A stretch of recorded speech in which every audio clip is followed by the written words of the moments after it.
that.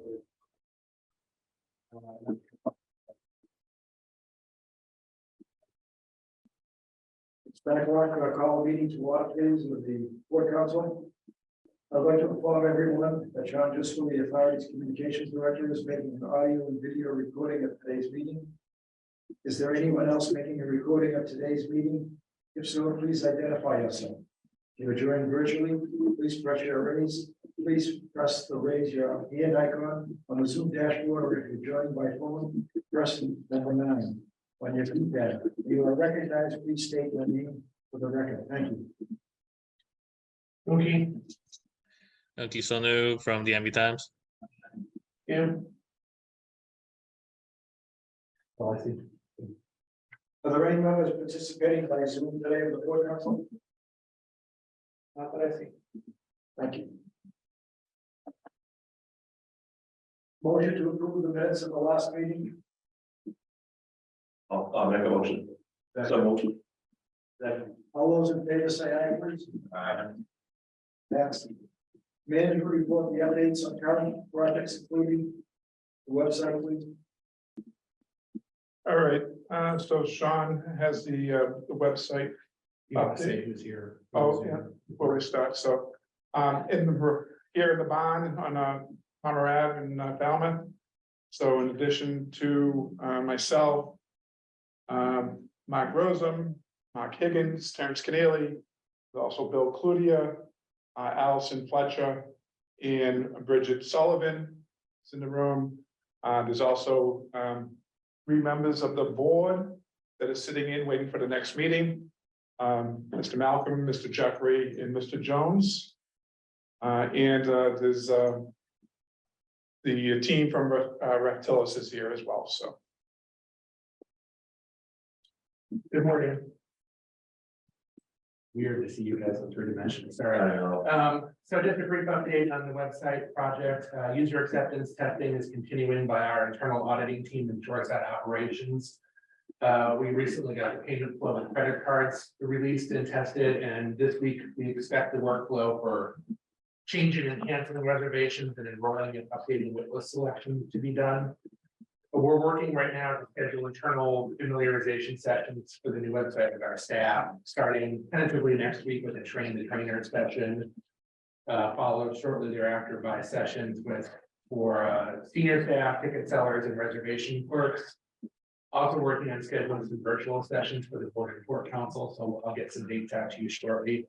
Those will all be by Zoom, and just for forum purposes, the scheduling that might get a little tricky. So I'll work with everybody on that.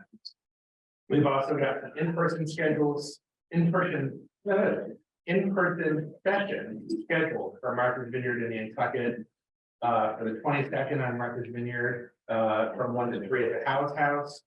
And from 4 to 6 at the Simsbury Senior Center. And then the following day on Nantucket at 10 a.m. at the Public Safety Building, and then 1:30 p.m. at the South Marsh Center. And we'll have more advertising on those coming out shortly. We'll also have a 5th virtual session scheduled for sometime in June. And just an update on the project cost, stands now at 2.8 million, of which 2.5 million is SFA's contribution. And we're right at 92% of the revised budget cost being spent. So, take any questions?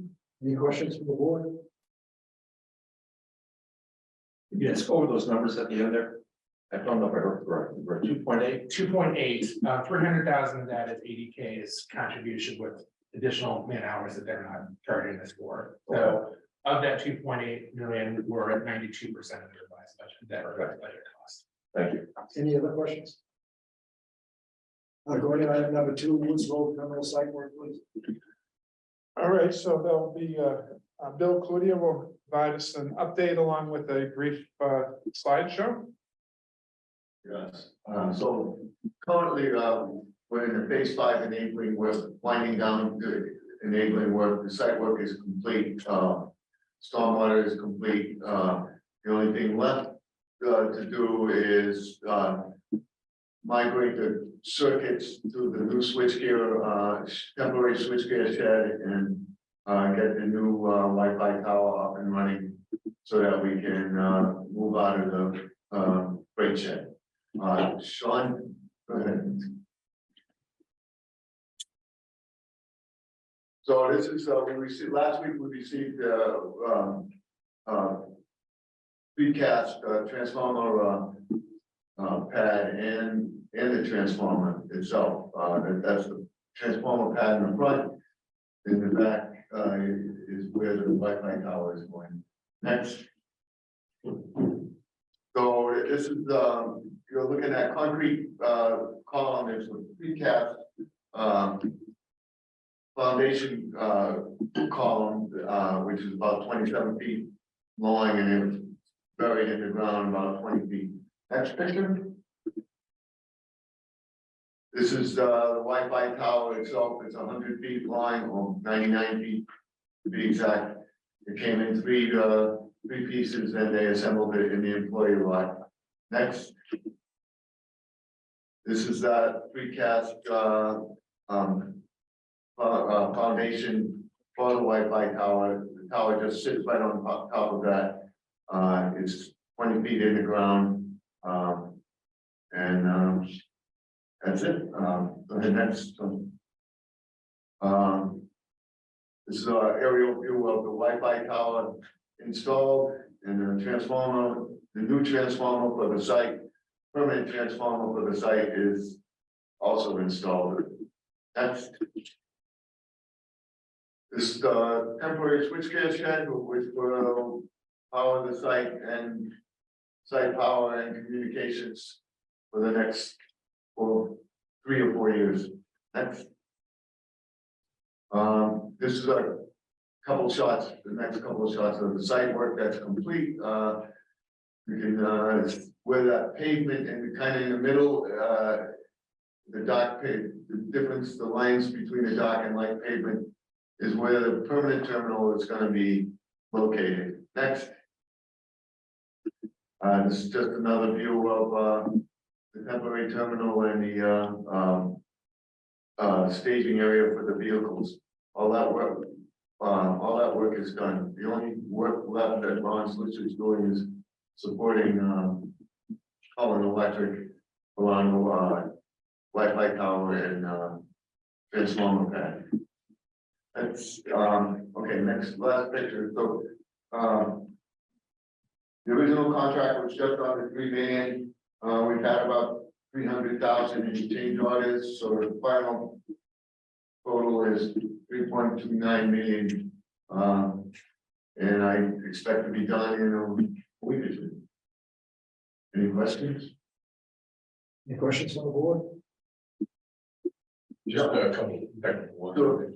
How did you install a precast with, you said it was 25 feet in the ground? 20 feet in the ground, yes, about 5 feet. Was it driven in or was No, it's an auger. it auger? Yeah. And we were, for as much trouble as I had, we did hit very few stones. And they were able to get through it in a couple of hours. That was like a base. It doesn't lock. Yes. And how about the grade? Is the grade that you show there, is that the final grade? Where the Wi-Fi tower is? No, in general. Pretty much, yeah. It's 10 feet in, over to the left, around the brake shed area, and it slopes down to Redwood Avenue, and it slopes down to, Coventry, the bridge at Coventry. Yeah, it's pretty much the final, grade. So the thing you're missing is where the permanent tower, where the permanent, terminal is gonna go, is actually gonna be the highest point. It's gonna be about 10.5. But we have to do ground improvement work there and else. What you see now is gonna be basically the base of the foundation for the permanent terminal. So we're out the bid now for the, for all that next land side work, permanent terminal and utility building. Hope to award that in June. Any other questions on the board? Thank you. We'll go to item number 3, the SQLS update, please. Okay, I'll ask Bridget Sullivan to come up to provide some timely updates on the project. Thank you, Bill. Good morning, everyone. Good morning. So since our last meeting, all we have done is At the last meeting, I was asked to present the information to you a little bit differently, so I hope this does capture a little better visual representation of our best practices, opportunities, and also issues and nonconformities that were identified during the audit. We are making great strides with all of our opportunities, and as you can see, we do have the majority being improvement. John, you can sign that, please. Since the last meeting, all of the nonconformities have also been addressed. It's also important to note that we do have ongoing verification of conformance with these nonconformities as well. It just wasn't one and done. We continue to monitor. This slide is a little bit redundant from the last time, but I wanted to provide an emphasis on the safety fair as per our last meeting. The safety fair had just begun. It was an item number 4 of our best practices. Next slide, please. So we did survey, we had over 100 participants participating in the training safety fair. We did survey 60% of them, 60 of them. And the results did identify that they found our training fair very valuable. The survey also identified areas in which we can improve the safety fairs moving forward, capturing multiple other training opportunities as well. And lastly, I did want to share some pictures from the training fair. As you know, I can see that our organization is spread from here all the way to Fairview and to the vineyard and so forth. And we are trying to provide opportunities in multiple locations during the fair so that everybody does have an opportunity to participate. And so on the left, you can see that's actually the old skill training in Fairhaven, and on the right, that's next slide, please.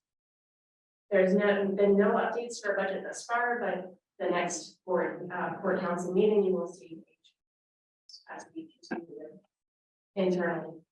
Sorry, running. That was thank you. Any questions? Thank you. I just want to say thank you for sending those updates to us. I just want to say thank you for sending those updates to us that we requested. Thank you. I just have one question. In terms of the safety fair, is that mandatory that employees participate? It is not mandatory, but it is going to be offered, and hopefully we'll be offering it in the spring and fall moving forward. It started last fall, and we did it this spring, and so far everybody does seem to be fully engaged in that opportunity. So we push out to managers and identify who among their team should and can participate, and then we try to make sure we organize it accordingly to their applications. So, Mr. Reese, if I may, so I think these initial ones that we're doing we were looking for the volunteers to step up as we continue to have these fairs. The department heads will be looking at making sure that their entire staff have an opportunity to participate. So that voluntary piece will be that you have now been volunteered to attend. Thank you. Strongly encouraged. Strongly encouraged. Just a point of note, within 2 minutes of that, oil spill cleanup drill, the word was around Woods Hole, that there was an oil spill. I'm not sure that everybody understood that it was a drill, at least initially. Any other questions? Thank you. Go ahead, item number 4, the governor dry dock status for this. Okay, I think Mark, A is.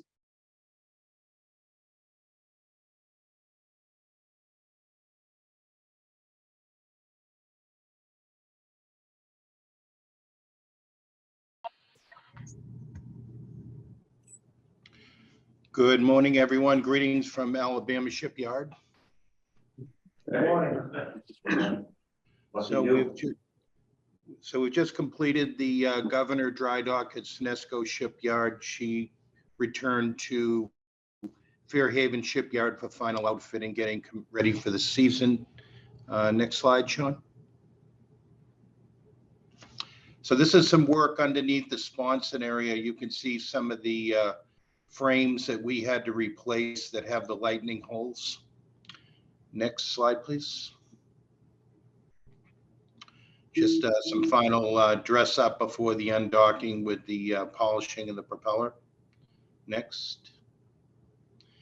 We took the complete superstructure paint system down for preservation. That's installed with the first coat of anti-corrosive paint. Next. And so the docking highlights included hull coatings, structural steel renewals, blasting and coating of the hull and superstructure, and seawater piping renewal. Next, so the snapshot of the dry dock, the contract was $1,173,050. The total change orders and credits were a credit of $135,779. And the grand total was $1,037,271. I would add that, you know, we still have final billing coming in and we should be right about our contract total, including change orders and credits. Any questions at all? Any questions from the board? Thank you. Thank you very much. Next will be the MV Barnstable and the MV Aquina status. Okay, so, Mark, indicated he's down at the shipyard in Alabama. Both the Barnstable and Aquina have been positioned at the shipyard. The Barnstable was there on April 20th, and the Aquina was there on April 26th. You've been continuing to meet with the yard and Coast Guard, correct, Mark? Yeah, we've met the initial meetings with the Coast Guard and just go over the intended work scope. And right now, the vessels will begin going on dock on Monday of next week, and the second vessel on Tuesday. There was some delays with the vessel that was previously on dock at the Austell docking across from the shipyard. So that vessel is due to vacate the berth later this week on Thursday, I believe, and they'll start building the bed for the first vessel, which will be the Barnstable.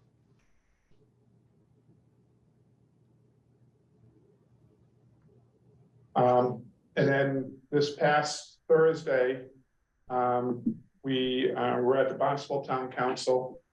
And the Town Council unanimously approved our request to allow us to have the vessels at 245 feet overall length. So the instructions to the shipyard have been relayed on that, so.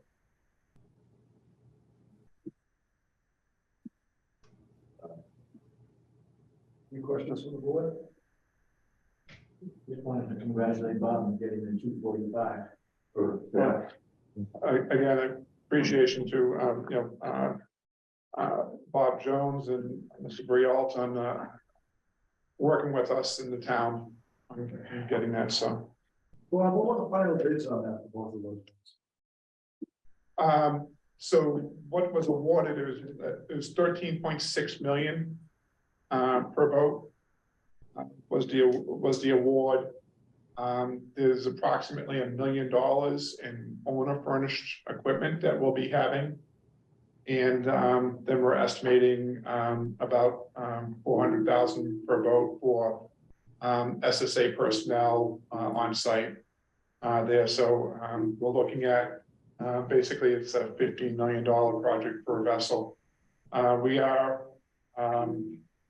We are looking at getting a revised quote from the shipyard for the third vessel. The bid package for that is slightly different. There are some different things that need to be done for that, but we'll be hopefully in the near future here sitting down with them to negotiate that. So so that way we can get all three done. So, Another question is, do we have to give up anything for getting a lesser bid? They came in at 20 million, now it's down to 15. In other words, there's going to be 10 lifeboats, now there's only going to be 7 lifeboats. No. Give up any work that was going to be done on the boats? no, so the critical items that we're having done, remain in the package. There was some additional information we had gotten after we had already put everything out on the street, and actually after we awarded after we had opened the awards, on the condition of those vessels with Hornbeck, that they had been dry docked. We weren't aware of that. And so there was a number of items that we're able to, because they already had been, they had already been worked on. We didn't have to have a full scope of what we had originally anticipated, so. I should point out that the contract actually, I think it was 13.6 million. There's the option because of the only cutting 14 feet versus 24 feet. There is an additional, it's about $105,000 that will be added to that contract as part of it, because there's additional steel work for the sponsons, those 10 feet of sponsons that need to be installed. So, so I think it's probably closer to 13.7 million would be the number off the top of my head. So. So just to go back to Joe's question, what did we cut anything out of that? No, some of it is, as I said, we took on a number of items ourselves, the owner furnished equipment. Yeah. Because we felt that we'd be able to, get the vendors in there as opposed to having the shipyard doing that and charging a markup on top of that and things like that. So there's certain elements of it that we're doing, we're arranging to have done ourselves. I think it was the overhaul of the engines, for instance. I don't think it was a major overhaul. It's a minor overhaul of the engine, so therefore, that's a significant difference on that. Things of that nature. I think probably just to add in, probably one of the significant differences is we've taken the bow thruster overhauls in the shop at the subcontractor over. We feel we could manage that better ourselves and we wouldn't have the markup. The other parts are we interchanged the Barnstable for the Monomoy, as the Monomoy will require the shafts to be drawn, the engine overhauls, and they have, I'll call it the full package, versus we wanted to have a sister package, so that when the Aquinnah and the Barnstable complete, they'll come off dock at the same time without having any delays waiting for another boat with a larger work scope. Thank you, Mark. Any other questions? I'm curious about the schedule. What's the delivery date? So the delivery date calls for the first vessel to be completed end of March, early April of 2024, and the second vessel to be completed 3 to 4 weeks after that. So we'd be looking at bringing the first vessel up, the early part of April, and then sending the crew back down to bring the second vessel up. Does the contract obligate the shipyard to provide it at that time? Or is it a deliverable, delivering on time? Yeah, so the original contract actually had put the delivery back into this fall, and I think that was part of the reason that we ended up getting such a that much higher on the bids, the time frame that they were going to have to be throwing, overtime, weekends, holidays, everything at it. Be able to extend this instead of it being a 6-month turnaround to being a year, we're able to get some of the savings in that regard. What about the risk of hurricane? How's that? Yeah, so we've been working with not only our insurance brokers, but also with the shipyard's brokers on that. We do still have the third vessels being stored in the bayou there. We received word that they, in anticipation of hurricane season, they would like to know from us when we're going to get the vessel out of there. But I think the latest word was that they're okay with us staying there, which I think is the preferred spot for us if we're going to be keeping it anywhere, to keep it there until we start the work. But the hurricane issue is something that we've had discussions with Alabama Shipyard, and presumably they would declare a force majeure event and add to the schedule. I mean, it's a real risk. Yeah. We have the hurricane plan, you have their fire exchanging that. Their operations people, communicating with our underwriters. So far, so good. Get it wrapped up at the end of the week, so that we can go up on the hard next week. So, couple more things to get together, but almost there. It's gross. Any other questions from anyone? You guys didn't happen to see that picture of the petrol in the dry dock in Scotland? Yes, I did. Yeah. Happy thoughts, Ron. Happy thoughts. Well, I just, I anticipated. Prepare for the worst, hope for the best. Any other questions? Going to 41 North Berkshire LLC license renewal. Okay, so, we received, requests from 41 North, the end of last year that they'd like to, renew their lease, their license to, in order to provide, barge transportation services from New Bedford to Nantucket. Their original requests, had included, that they've been in discussions with the landfill, transfer station over on the island about transporting those issues. We had discussions about them that they would need to have discussions with the New Bedford and Fairhaven and representatives in that regard. They did come back with a modified request to provide the service without to defer the discussions to a later point regarding any refuse that they'd be looking to be backhauling when they came. The difference here is this is an on-demand service that they're proposing as opposed to a scheduled service.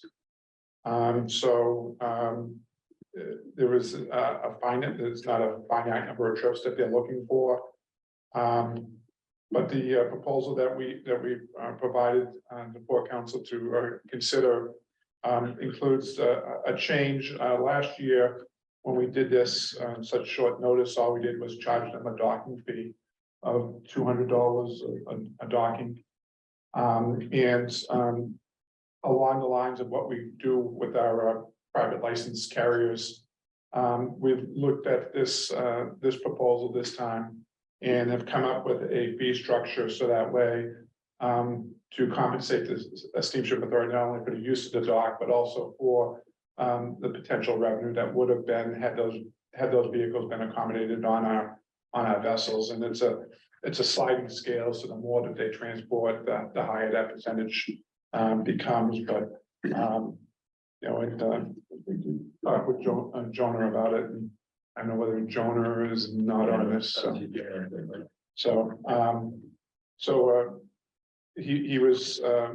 He understood the need for a fee schedule and was okay with what we were proposing. So basically 10% of the average revenue per truck over 20 feet from 2022 on the Nantucket route for the first 50 vehicles that he carries, 20% for the next 50, 30% for the next 50, 40, then 50%. So once you get up to, he was carrying 200 or more vehicles, it'd be 50% of what our average revenue per truck is on the Nantucket route. So. Any questions, board?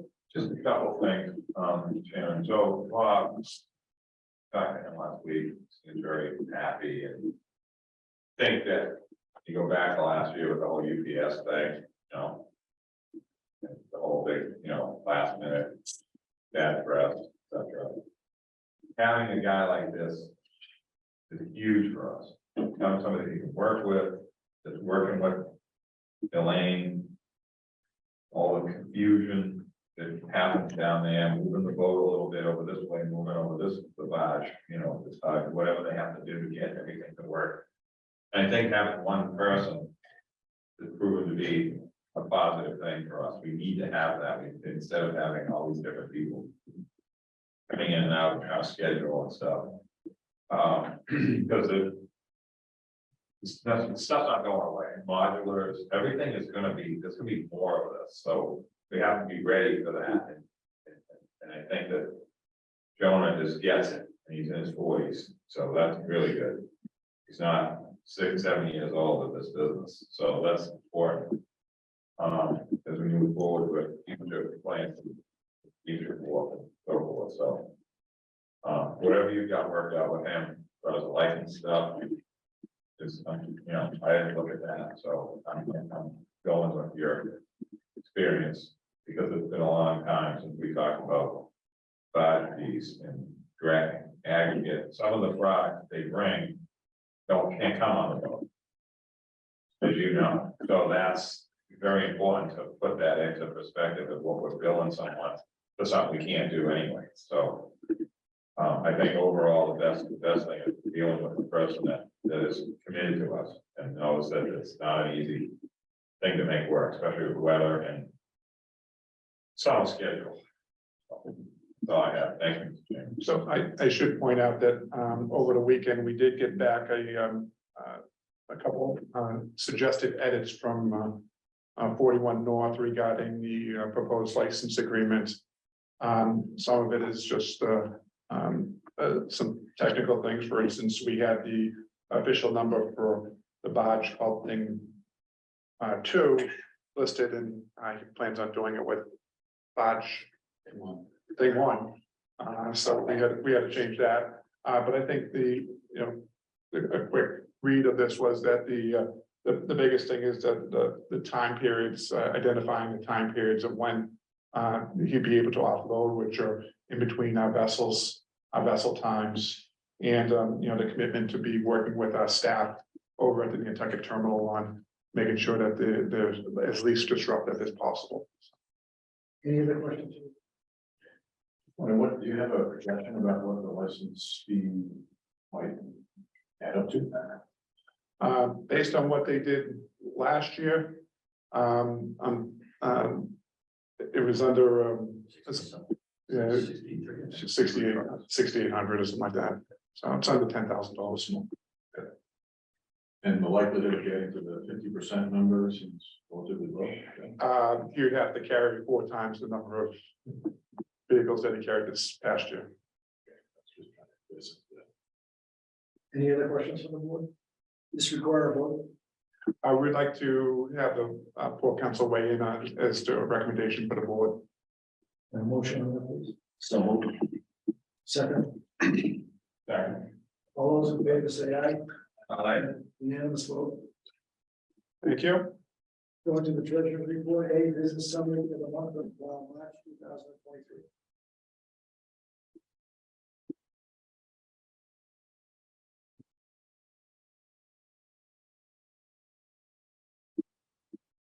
Okay, passengers carried for the month of March, total passengers carried for both routes combined was up about 6%, or just under 7,700 passengers. Year to date, both routes combined were up 11.4%, or 37,817 passengers. Is the monthly comparison for both routes combined. Vehicles carried, both routes combined, for passenger vehicles, we're down 3.5%, or just over 1,300 vehicles. Year to date, we're up 1.5%, or just under 1,500 vehicles. And you can see on both islands, it's the standard fare cars that are down. And Nantucket was down across the board in the month of March. Here's the monthly comparison. Freight vehicles, both routes combined, were up 6.6%, or just under 500 vehicles, and these are one-way vehicles. Year to date, we're up 10.4% combined, or just over 1,900 vehicles. It's the monthly comparison. This is showing the traffic for all vehicles on an app, what the average trip is for the month of March. So the light blue is the Woods Hole out of departure cars from Woods Hole. Orange is the trucks. The green is the cars for the vineyard, departing the vineyard, and the orange or the yellow is the trucks departing the vineyard. So you can see that everything leaves Woods Hole in the morning, for the freight comes back in the afternoon. Here's the freight trucks on a weekday. You can see the pattern. They leave in the morning out of Woods Hole and they come back in the afternoon. Pretty consistent. And then on the weekends, you can see the significant drop off. The freight vehicles on the weekend. Cars parked. Sorry. Back 2 slides. Sure. So if I'm reading that correctly, the 5:30 averages 8 trucks Yes, off the vineyard, yes. off the vineyard Yes. and would be on the Woods Hole side. The Woods Hole side, there's no 5:30 yet during March, so the first trip would be 6 o'clock and you're at 10 vehicles. Okay. That'd be the blue bar. Got it. Okay, thank you. And then the 6 o'clock for the vineyard is only has 2 trucks, and that's really more car-based trip getting the island residents off the island.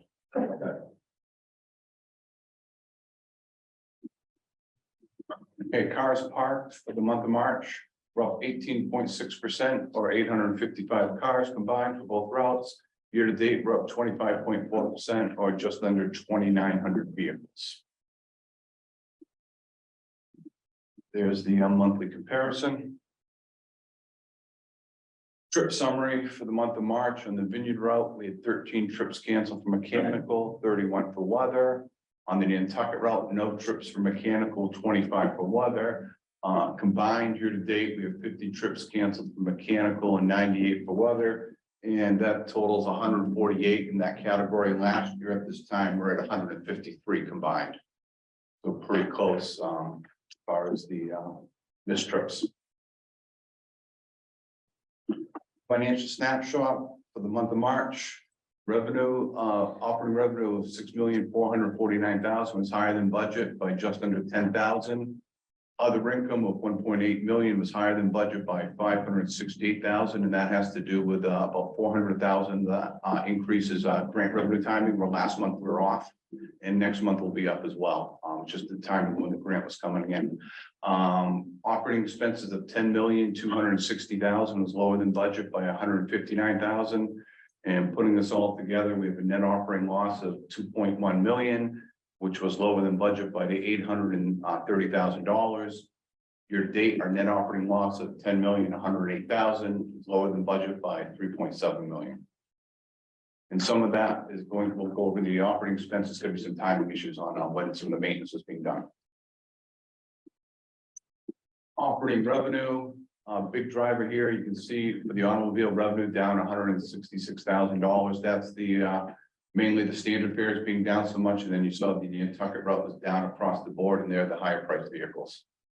So year to date, we're up to 578,000 or 7.5%. For the month. Year to date, we're up 3.1% for everything combined. Here's a breakdown of where the revenue categories come from. So for the month, we're down 160,000, 159,000 in operating expenses. Fuel expense for the month was down 151,000 or 18.1%. We budgeted $4 a gallon and came in at about $3.10. Year to date, we're down 2.9 million or 9% in the operating expenses. And some of that is to do with some work at the facilities, as well as some timing on the invoices on the governor. Here's a breakdown of where our operating expenses are for the month and year to date. Real quick look at the April traffic. Passengers are up 6% combined so far for the first 2 weeks. And total traffic for the vineyard for all vehicles combined are up 2.1% for the 2 weeks. In April, and down 112 vehicles on the Nantucket run. And with that, I'd be happy to answer these questions. Sorry about the brevity, but I know we have another meeting. Right. Any questions? Just curious, what's the message? Sounded like passengers are up, vehicles are down, parking is up. Yeah, the one area that I want to dig deeper into, and we've been talking about the staff, is that the Nantucket run, especially the passenger vehicles being down. In April, we're seeing that trend continue while the ridership's up in the high speed and on the vehicles. Just getting a better handle on what's changing, where if you look at the vineyard, they're up, outside of the standard fares. So just trying to see, what's going on there. and getting a better handle and getting the trends, especially when we're getting ready for the budget, which is the next item. See if there's any patterns we're missing there. And on the 3.7 million variance on the less loss. Yeah. How much of that is time? I'm gonna say approximately about 1.5 million for some of the operating expenses is about $1 million in land site improvements that weren't done in the first 3 months. And then it's about $500,000 in timing with the governor, where we originally expected the expenses to be realized in March and February, March. It's gonna be a March, April expense. Any other questions? Thank you. No. Going to item B, proposed draft of the 2023 budget policy statement. Sure. So in your packet, there's a budget policy statement for 2024. No material changes from last year's budget policy. Our plan is to, we're already starting working on the budget. We will be meeting with the Port Council and Board in September for the first draft. We will have the budget open houses like we did last year between the first budget, the draft, and then the final approval. Then we'll be coming back to the board and Port Council in October for approval. Some of the highlights and the categories, and I'll go over the changes. We can't go over everything right now, but for the revenues, we're gonna be continuing like we have in the past, looking at the most 12 months of traffic data. And then if there's any extraordinary items that if you see the like a recession kicking or something like that, we may make some adjustments accordingly. Operating expenses, we're gonna base that on the when this operating schedule gets approved, we'll be basing that on the operating schedule. And we'll incorporate any effects for the newly acquired boats into that operating, as far as the operating expenses go, whether it's increased fuel usage or whatever it may be. Maintenance repairs, the 5 vessels next year for dry dock will be the Eagle, Island Home, Iano, and Katama, and then Nantucket. We'll be working with our maintenance department on the estimated cost for the dry docks and the repairs for all of our vessels, as well as looking at any projects of maintenance in the terminals. And I know next year we're gonna have some increased expenses for some slip work in Vineyard Haven. We're expecting to offset those costs with grant items on that. Employment, we're expecting the employment levels to be consistent with this year's budget. But we will factor in any recommendations coming from the IT review, and we'll highlight that during the budget process.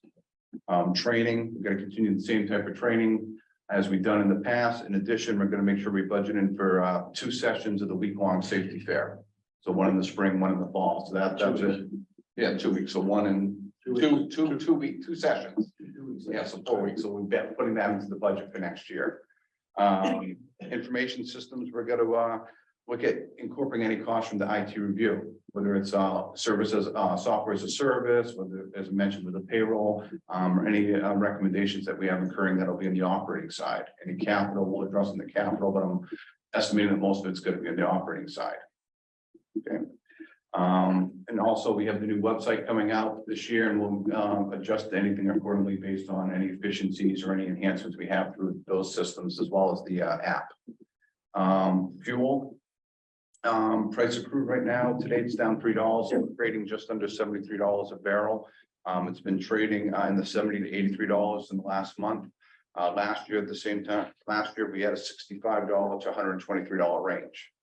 Expected to pick up some, something to the good on the fuel cost for next year. We're about 40% hedged already for the 2024 budget. Debt administration, we have to make sure that we fund for the new, right, this year we, as you remember, we issued some bond anticipation notes. In September, we're going to be converting those to bonds. Just want to make sure we have the cash flow for making the proper principal and interest payments next year. So that'll be a change compared to last year's budget. Advertising, and then it's going to be focused on passenger, not vehicle traffic, any passenger. It's going to be solely focused on the foot traffic. And that's really the highlights of the budget policy. Be happy to answer any questions that wasn't in the package. I have one question.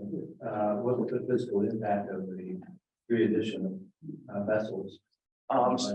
So that we haven't attacked that yet in this upcoming budget, but the big item is going to be the depreciation. It's going to be a sizable number. That was in the 2020, this current budget, the 2023, we did have that. You're going to have higher insurance costs. I'm looking at probably a higher fuel burn. So those would be the three categories, and some of that was already factored into the 2023 budget, which we won't realize this year.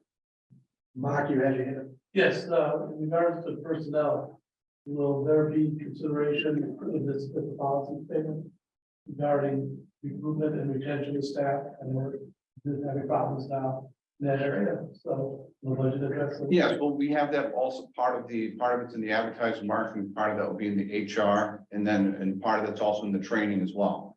So we have the onboarding and getting them trained, and we have some of the advertising budget to recruit them, and then we have anything else with LMS or any other items we may have.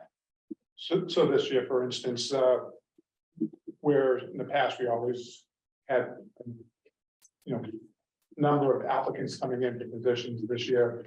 As we did last year, we're finding that we need to be, beating the bushes more on that. So we do have a program out there. We were advertisements in the newspapers, on the radio. We've done job fairs. We have, recruitment videos that we have. So we do foresee that we'll need to be doing that, but I think part of the other thing is that, the training is the commitment to be getting, our crews trained up. We're, as I reported at the last board meeting, we found ourselves for at least for the May to June period where we're short a couple licensed tech officers. We're working on trying to get the individuals that we had sent off for training over the winter time to get them licensed. But this is a continual thing that we've been doing for the past few years that we really need to be stepping up and making sure that we're getting the next person to be in line to do the job. So In addition to that, Mark, we're also going to have working with Allison and her group of getting the more potential CDL drivers as well. Whether it's a parking attendant trying to get their CDL license to drive a bus, for example. What about in the area of competitive salary and wages?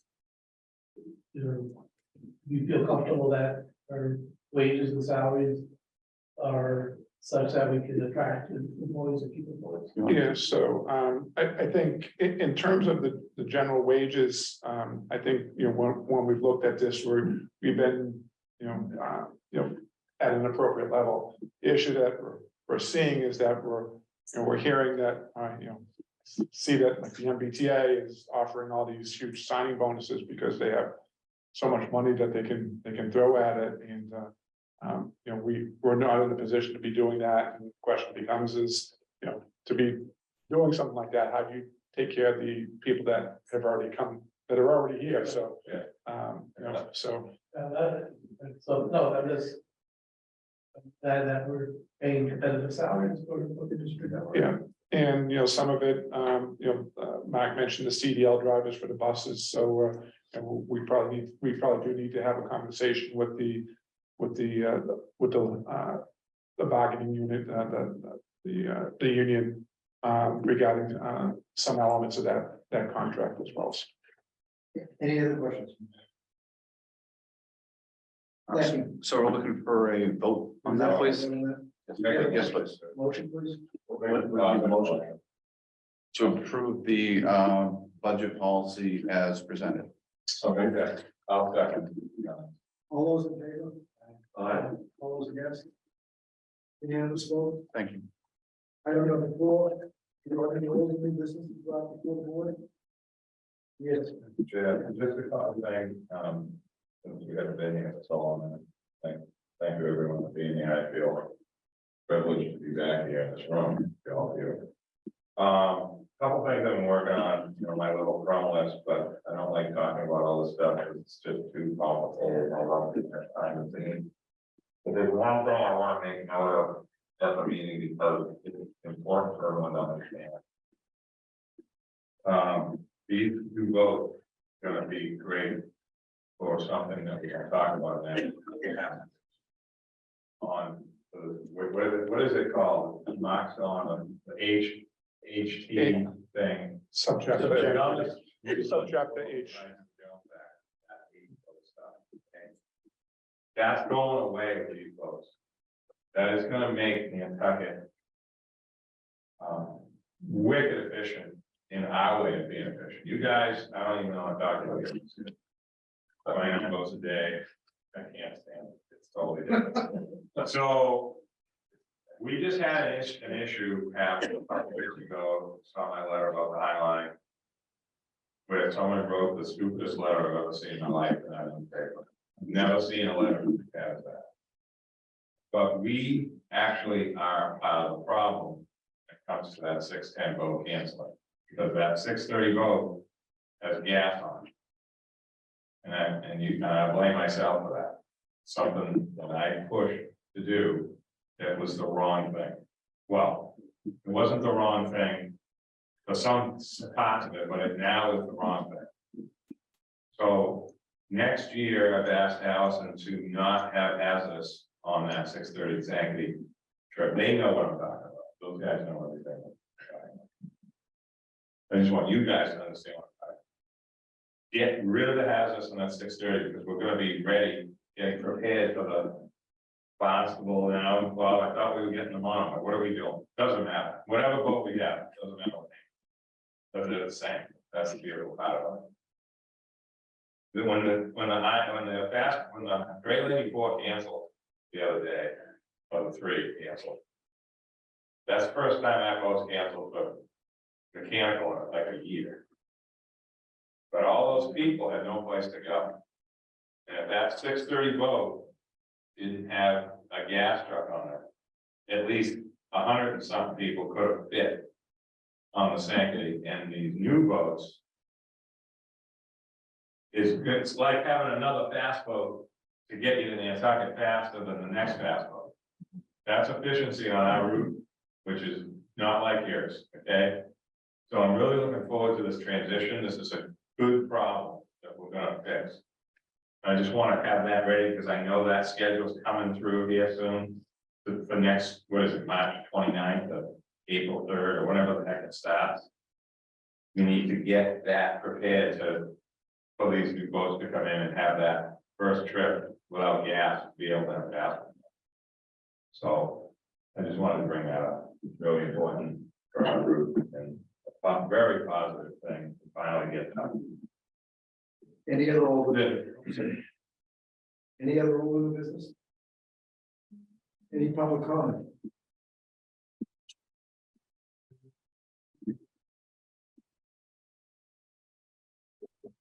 Mary?